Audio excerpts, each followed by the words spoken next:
منہ سے زور سے کہکا مارنے سے وضو ٹوٹ جاتا ہے. یہاں صبح سے آپ وضو کر کے آتے ہیں اور آپ کو ہنسایا جاتا ہے اور بات بات پہ آپ کہکے لگاتے ہیں، تو اس سے وضو ٹوٹ تو نہیں جاتا. نہیں، نماز کی حالت میں اگر کہکا لگایا جائے تو نماز ٹوٹ جاتی ہے، وضو نہیں ٹوٹتا. کیا انڈر لیگز بال ویکس کر سکتے ہیں؟ آپ کی مرضی ہے، منع نہیں ہے. وضو کرتے وقت اگر بسم اللہ پڑھنا بھول جائے تو کیا وضو دہرائے؟ نہیں، دہرائے نہیں، ہو جاتا ہے وضو. مغرب کے بعد ناخن نہیں کاٹنے چاہیے، ایسی کوئی بات نہیں. ناک میں پانی چڑھانا سائنسز کے علاج کے لیے مفید ہے. کسی نے کمنٹ بھیجا حاجت کے نفل کے لیے کیا الگ وضو کرنا ہوگا؟ آپ نے حدیث پڑھی تھی کہ آپ صلی اللہ علیہ وسلم نے فتح مکہ کے موقع پر ایک ہی وضو سے کئی نمازیں ادا کی تھی. شیرٹن میں ایک آنٹی واش روم کے ٹائلز پر تیمم کر رہی تھی. میں نے کہا ٹائلز کی دیوار پہ تیمم نہیں ہوتا، لیکن وہ کرتی نہیں. جی ہاں، ٹائلز پہ تیمم نہیں ہوتا اس لیے کہ وہ تو پکی ہوئی مٹی ہے، سعیدن طیبن ہے جس کے اوپر ہوتا ہے، تو وہ سعید کی اس میں نہیں آتا. اور دوسرا یہ کہ واش روم کے اندر تیمم کی وجہ کیا ہے آخر؟ کیا صرف تھک جرابوں پر مسا ہوتا ہے؟ آج کل تھن ساکس پر مسا نہیں کیا جاتا. بات یہ ہے کہ جب جراب کا لفظ آیا تو تھن تھک کی بات نہیں کی گئی. بات یہ ہے کہ اس تکلیف سے بچانا مقصود ہے کہ آپ اسے بار بار اتاریں. ہاں، پھٹی ہوئی جرابیں نہ ہوں کہ جس میں بہت بڑے بڑے ہولز ہوں کہ وہ ساری سکن ایکسپوز ہو رہی ہے، یا ایسی باریک ہو کہ نیٹ کی بنی ہوئی کہ جو جراب کم اور پاؤں زیادہ نظر آ رہا ہو. تو یہ چیز آپ خود دیکھ لیجئے. اگر مہندی لگی ہو تو کیا وضو ہو جائے گا؟ جی بالکل ہو جائے گا، کیونکہ مہندی رکاوٹ نہیں بنتی پانی میں. ہاں، اگر ایسی کوئی چیز آپ نے لگائی ہے کہ وہ چھلکا بن گیا اور اس کے اوپر سے اتر رہا ہے تو وہ اور بات ہے. کسی بھی چیز کے لگنے کے بعد اگر پانی اس کے ریشے تک پہنچ جائے، ویٹ ہو جائے، وہ سارا دھل جائے، اس کے اندر سے پانی گزر جائے، تو کوئی بھی چیز منع نہیں ہے. ہاں، اگر کوئی چیز پانی کے اور اس سکن کے درمیان بیریئر بن جائے، کوٹنگ ایسی ہو کہ پانی سکن کو ٹچ نہ کرے، تو پھر ٹھیک نہیں. کتے کے بارے میں سوال ہے کہ کپڑے کو لگ جائے تو نماز پڑھ سکتے ہیں؟ جی، اگر ڈرائی ہے تو ٹھیک ہے، کوئی حرج نہیں، لیکن اگر ویٹ کتا ہے یا اس کے چھینٹے آپ کے اوپر آگے ہیں تو درست نہیں ہے. کیا عورتوں کا ختنہ جائز ہے؟ آپ کس دنیا میں رہتے ہیں؟ کس دنیا میں رہتے ہیں؟ مجھے حیرت ہوتی ہے بعض دفعہ آپ کی حیرت پر. آپ کو پتا ہے بعض افریقن کنٹریز میں یہ رواج ہے. اس میں آپ دیکھیے کہ یہ ان کا ایک لوکل رواج ہے. اسلام نے عورت کے ختنے کا حکم نہیں دیا ہوا. یاد رکھیے، کسی حدیث میں عورت کے ختنے کی بات نہیں آتی، مردوں کے ختنے کی بات آتی ہے، اور ان کے لیے تو پروو ہو چکا ہے کہ ان کی صحت کے لیے ضروری ہے. لیکن اگر کسی خاص علاقے میں یا کسی خاص کلٹ میں ایسی کوئی چیز ہے تو وہ ان کا لوکل کلچر ہے. It's nothing to do with Islam. اور اس پہ بہت پروپیگنڈا بھی ہو رہا ہے، آپ کو پتا ہے. میں نے خود کئی جگہ پر یہ پڑھا ہے کہ اسلام نے عورت پہ بڑے ظلم جو ڈھائے ہیں، ان میں سے ایک ظلم یہ بھی ہے کہ بعض علاقوں میں عورت کے ختنے ہوتے ہیں. یہ اسلام نے ظلم نہیں ڈھایا، یہ لوکل کلچر کی بات ہے. اور اگر کسی علاقے کا کلچر ایسا اور پھر انہوں نے اسلام قبول کر لیا اور کلچر بھی ساتھ ساتھ رکھا. اب مثلاً آپ کسی دن یہ پروپیگنڈا شروع کر دیں کہ جو کانچ کی چوڑیاں ہوتی ہیں اگر ٹوٹ جائیں تو عورت بیچاری کا وہ خون نکال دیتی ہیں اور یہ بڑا ظلم ہے، اس لیے ان کو بنانا بند کرنا چاہیے. تو اب یہ اسلام نے تھوڑی آپ کو کہا کہ آپ کانچ پہنے. آپ کا لوکل کلچر ہے، کسی اور ملک میں ایسا نہیں ہوتا، تو آپ کی مرضی، آپ پہنے نہ پہنے، پہنے تو احتیاط کریں، نہیں پہنے تو نہ پہنے. بہت ساری چیزیں ایسی ہیں کہ جس میں اسلام نے نہ کرنے کو کہا ہے اور نہ چھوڑنے کو کہا ہے. بہت سے لوگ کہتے ہیں کہ دیوار پر ہاتھ مار کر تیمم ہو جاتا ہے، اگر اس پر مٹی ہو کہ قرآن پاک کی آیت کیا ہے؟ سعیدن طیبن. پلین میں پانی موجود ہے، واش روم بھی ہے، لیکن جا کر کرنا مشکل ہے، تو کیا تیمم کر کے نماز پڑھ سکتے ہیں؟ وہاں وضو کی جگہ کتنی ہوتی ہے یہ بھی بتائیے. دوسری بات یہ کہ جو لمبی فلائٹس ہوتی ہیں اس میں بعض حضرات وضو کر کر کے پانی اس طرح ختم کر دیتے ہیں کہ اس کے بعد میں جانے والوں کو بیچاروں کو ہاتھ دھونے کے لیے بھی کچھ نہیں ملتا. میں خود اس بات کی عینی شاہد ہوں.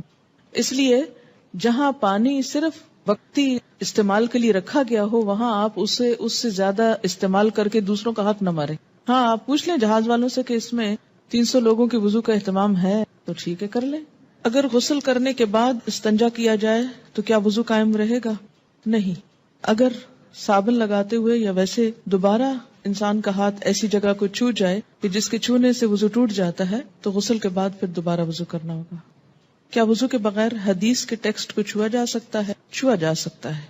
غسل پاکی میں غراروں کا حکم ہے؟ نہیں، ایسا کوئی حکم نہیں ہے. یعنی کلی کرنا کافی ہے، گلے میں پانی ڈال کے غرارے کرنا ضروری نہیں. کسی نے مسئلہ پوچھا کہ انٹر کورس کے بعد پاک ہو جاتی ہے اور نماز بھی پڑھ لیتی ہے لیکن اس کا ڈسچارج ہوتا رہتا ہے، تو اس صورت میں کیا کریں؟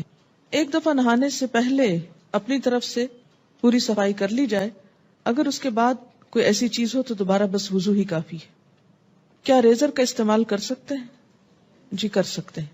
MATTE، یہ کس قسم کی لپسٹک ہوتی ہے؟ صرف لپسٹک ہوتی، کیا اس سے وضو ہو جاتا ہے یا پانی ہونٹوں تک نہ پہنچے گا؟ میں نے کبھی لگائی نہیں، اس لیے مجھے پتہ ہی نہیں کہ یہ ایک ایسی لپسٹک ہے۔ یاد رکھیں کہ چھوٹے چھوٹے سوال اس طرح کے پوچھنے کے بجائے شریعت کا ایک اصول یاد رکھیں۔ ہر وہ چیز جس سے پانی سکن تک پہنچنے میں رکاوٹ نہیں ہوتی اس سے وضو ہو جاتا ہے۔ کوئی بھی چیز جس کے لگنے سے پانی سکن کو نہیں چھوتا، خواہ وہ کچھ بھی ہو، وضو نہیں ہوگا۔ وضو کرنے کے بعد اگر ٹی وی دیکھیں تو کیا وضو ٹوٹ جاتا ہے؟ اس میں بھی کیا اصول کار فرمائے؟ یہ میں نے سوال، مجھے معلوم تھا کہ یہ کوئی ایسا نہیں، لیکن میں نے جان بوجھ کے پڑھا ہے۔ کیوں جان بوجھ کے پڑھا ہے؟ اس سے آپ کو سکھانا، کہتے ہیں نا کہ ضروری نہیں کہ ایک بہت اچھے سوال سے انسان سیکھے، بعض اوقات ایک ایسے مذاقہ خیز سوال سے بھی کچھ سیکھ سکتے ہیں آپ۔ کیوں؟ اس لیے کہ جب تک شریعت کے جو احکامات ہیں ہمارے لیے ان کی علت نہیں معلوم ہوگی، وجہ نہیں معلوم ہوگی، اس وقت تک ہم سمجھ نہیں پائیں گے۔ پہلی بات تو یہ کہ وضو ٹوٹنے کے اسباب یا علت کیا ہے، کیا وجہ ہے کہ شریعت نے دوبارہ وضو کرنے کے لیے کہا ہے؟ کہ جسم کے اندر سے ناپاک ڈسچارج جب نکلتا ہے، مثلا بہت سے لوگ مجھ سے پوچھتے ہیں بچوں کو دودھ پلانے سے وضو ٹوٹ جاتا ہے؟ نہیں ٹوٹتا۔ اس طرح تو ماں کو ایک عذاب میں ڈال دیا جائے کہ بچے بعض اوقات ایسے ہوتے بہت تنگ کرتے ہیں، ان کو ایک عادت ہو جاتی، جو بچے بڑے ہوتے ہیں ان کو عادت ہو جاتی کہ ہر تھوڑی دیر میں آ کے ماں کو تنگ کرتے ہیں کہ دودھ دو، بعض اوقات ماں کو مارنا شروع کر دیتے ہیں، پریشان کرتے ہیں۔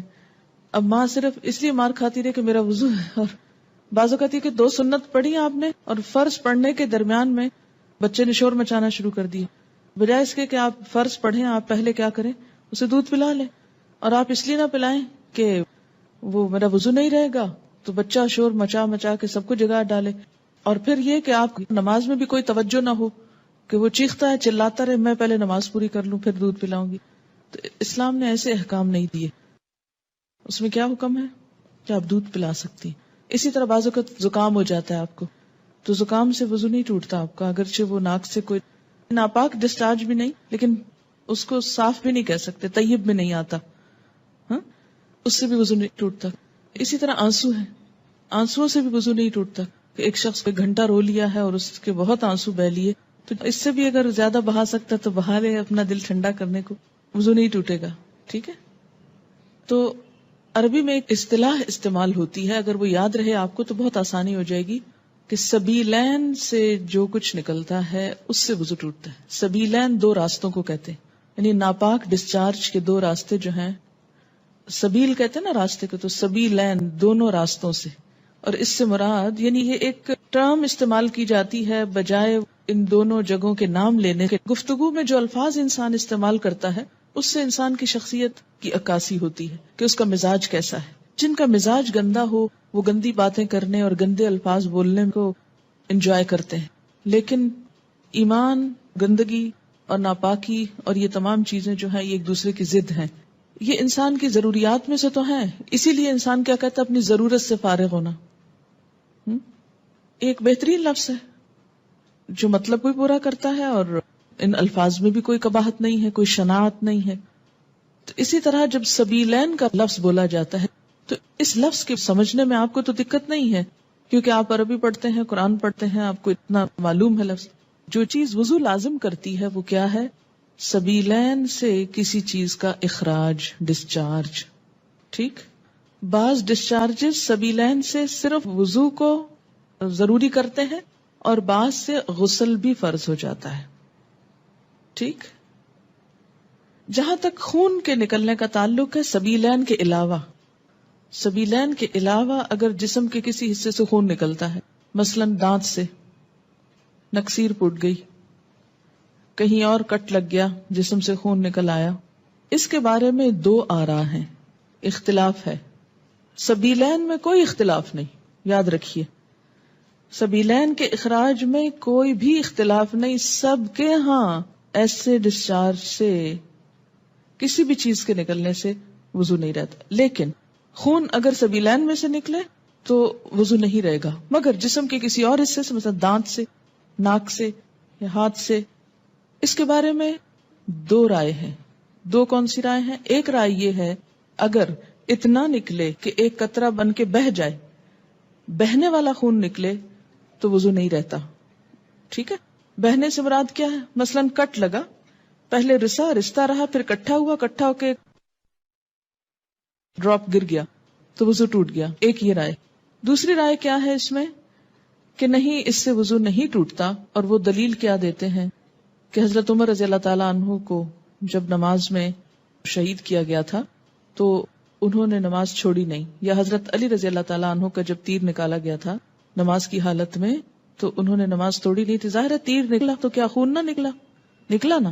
ہاں، اسی طرح اگر آپ نے وضو کیا ہے، بعض اوقات ایسا ہوتا ہے نا کہ وضو کر کے آپ ہٹنے لگتے ہیں کہ آپ کو منہ محسوس ہوتا ہے، آپ دوبارہ سپٹ کرتے ہیں تو کیا ہوتا ہے؟ اس میں کچھ ریڈش محسوس ہوتا ہے کہ لگتا ہے کہ مسوڑوں سے خون آ گیا. اب اس میں وضو کی ایسی ضرورت نہیں ہے. اسی طرح بعض اوقات نماز پڑھتے پڑھتے کسی کی نکسیر چھوٹ جاتی ہوتا ہے نا، بعض لوگوں کو تکلیف ہوتی ہے. نکسیر کا معنی پتا ہے آپ کو؟ جو بلڈ ناک سے آتا ہے، بیماری ہوتی ہے. یا اسی طرح آپ بیٹھے کوئی کام کر رہے تھے، سوئی سے سوئی ایک دم لگ گئی جسم کے کسی حصے میں تو تھوڑا بہت خون رس گیا. یا بعض اوقات ایسا ہوتا ہے کہ کوئی پھوڑے وغیرہ نکل آتے ہیں، ہے نا. اچھا، ان پھوڑوں سے کچھ نہ کچھ تھوڑا تھوڑا رشتہ رہتا ہے، پس نکل آتی ہے کچھ، یا کسی کو کوئی اور چوٹ لگ چکی ہوتی ہے تو نماز پڑھتے میں کیا ہوتا ہے، اوپر کھڑے ہوئے نیچے بیٹھے زمین پہ، اس سے وہ پریشر آیا کسی جگہ پر تو خون اور نکل آیا. اس سے یہ نہیں کہ وضو بھی ٹوٹ گیا اور نماز بھی ٹوٹ گئی، نہیں، نماز کنٹینیو کریں. تو تھوڑا بہت اس طرح کا اگر بلیڈنگ وغیرہ ہوتی ہے تو اس کو اگنور کیا جا سکتا ہے. اسی طرح آپ وضو کر کے کھڑے ہیں، ناک سے زکام آ رہا ہے، کوئی فرق نہیں پڑتا. رو رہے ہیں آپ، رو رہے ہیں، کوئی بات نہیں. یا منہ سے رال ٹپک گئی، بعض لوگوں کو بیماری ہو سکتی ہے منہ سے رال ٹپکنے کی، سوتے میں تو ٹپکے کی تو وہ تو پھر ویسے ہی وضو نہیں رہے گا. لیکن بعض اوقات ایسا ہوتا ہے نا کہ بعض لوگ جیسے کمزور ذہن کے ہوتے ہیں یا مریض ہوتے ہیں، یا اسی طرح تھوک دیا آپ نے، تھوک ہے یا تھوک میں بلغم وغیرہ ہے تو اس سے وضو نہیں ٹوٹتا. سمجھ گئے یہ بات؟